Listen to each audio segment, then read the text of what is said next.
ये कहानी है सब कुछ खो देने की और उस गहरी निराशा के मनोवैज्ञानिक बोझ की जो इंसान को अंदर से तोड़ देती है। हम देखेंगे कि कैसे परिस्थितियां किसी को बेबस कर सकती हैं और कैसे एक छोटा सा पल पूरी जिंदगी बदल सकता है। तो चलिए बिना देर किए शुरू करते हैं। अच्छा, तो चलिए इसमें गहराई से उतरते हैं। न घर, न इज्जत, न कोई भविष्य। इमेजिन कीजिए एक ऐसी सिचुएशन जहां इंसान के पास कुछ भी नहीं बचा है। हमारी कहानी का मेन कैरेक्टर इसी भयानक सच्चाई को जी रहा है।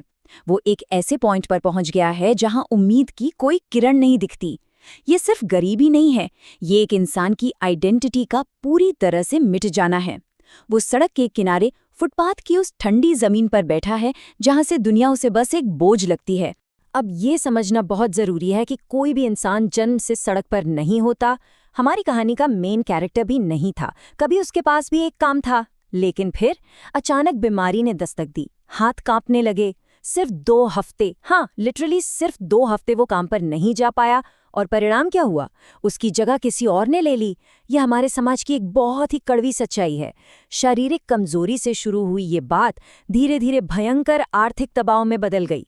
कर्ज बढ़ने लगा और फाइनली उस इंसान ने कोशिश करना ही छोड़ दिया। उसकी इच्छा शक्ति टूट गई और उसने बेबसी में भीख मांगने के आगे पूरी तरह से सरेंडर कर दिया। अब उसकी एक नई दिनचर्या बन गई थी। हर सुबह उसी फुटपाथ पर बैठना, कटोरी आगे रखना और बस शाम का इंतजार करना।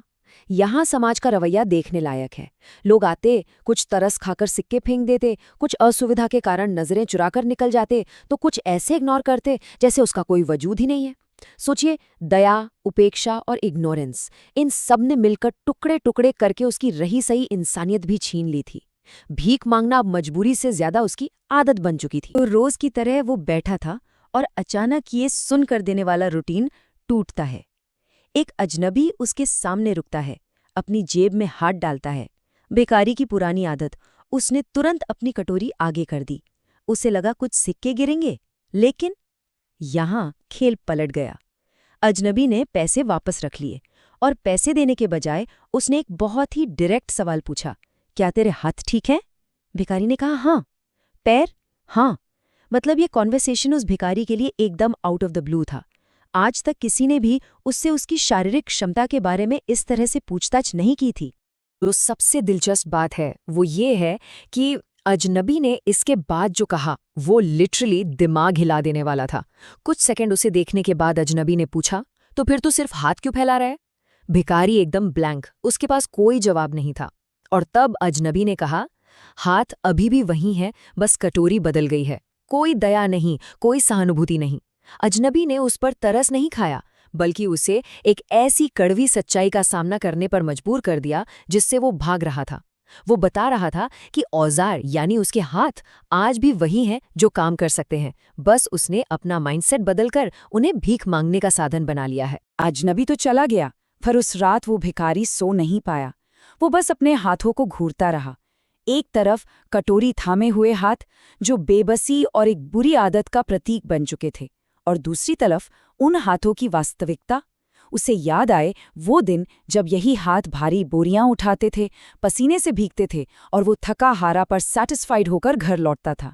बहुत समय बाद उस रात उसे अपनी हालत पर तरस नहीं बल्कि एक दर्द महसूस हुआ। और पता है, ये दर्द एक बहुत ही पॉजिटिव साइन था। इस चुभने वाले भावनात्मक दर्द ने उसकी उस सुन हो चुकी आदत को तोड़ दिया था। और फिर अगली सुबह हुआ एक बहुत बड़ा बदलाव। वो फुटपाथ पर वापस गया, लेकिन बिना कटोरी के। उसने एक बूढ़े आदमी को भारी सामान उठाते देखा और पूछा, मैं कर दूं? लेकिन उसे रिजेक्शन मिला। उसने दूसरे से पूछा, तीसरे से पूछा, सब ने मना कर दिया। जाहिर है, समाज में खोई हुई इज्जत वापस पाना इतना आसान थोड़ी है। शाम हो गई, उसने दिन भर में एक भी पैसा नहीं कमाया था। लेकिन यहाँ सबसे बड़ी जीत क्या थी? उसने भीख भी नहीं मांगी। वो खाली हाथ जरूर था, पर उसका आत्मसम्मान, उसकी डिग्निटी अब सुरक्षित थी। अगले दिन फाइनली किसी ने उसे एक बोरी उठाने का मौका दिया। बस एक छोटी सी शुरुआत। फिर अगले चरण में लोगों का भरोसा थोड़ा और बढ़ा। उसे सामान डिलीवर करने का काम मिलने लगा। ये छोटे छोटे मेहनत से हासिल किए गए मौके उसकी जिंदगी को ट्रैक पर ला रहे थे। और फिर आया वो टर्निंग पॉइंट जिसने पूरी कहानी को एक नया मोड़ दे दिया। और ये बहुत ही शानदार तरीके से दर्शाता है कि असल में पहचान क्या होती है। एक दिन एक दुकानदार ने उसे आवाज लगाई, अरे रामू, इधर आ। ट्रस्ट मी, ये इस पूरी सोर्स स्टोरी का सबसे इमोशनल पीक है। इतने लंबे समय तक इग्नोर किए जाने और महज एक अदृश्य भिखारी समझे जाने के बाद पहली बार किसी ने उसे उसके नाम से बुलाया था। वो वहीं ठहर गया, उसकी आंखें भर आईं। ये सिर्फ एक नाम नहीं था, ये समाज की एक्सेप्टेंस थी। अब वो कोई लाचार व्यक्ति नहीं, बल्कि रामू था, जिसकी अपनी एक अलग पहचान थी। उस पल रामू को रियलाइज हुआ कि उसे सिर्फ एक रोजगार नहीं मिला था, वो लिटरली फिर से इंसान बन गया था। सोचिए, ये कितनी बड़ी बात है।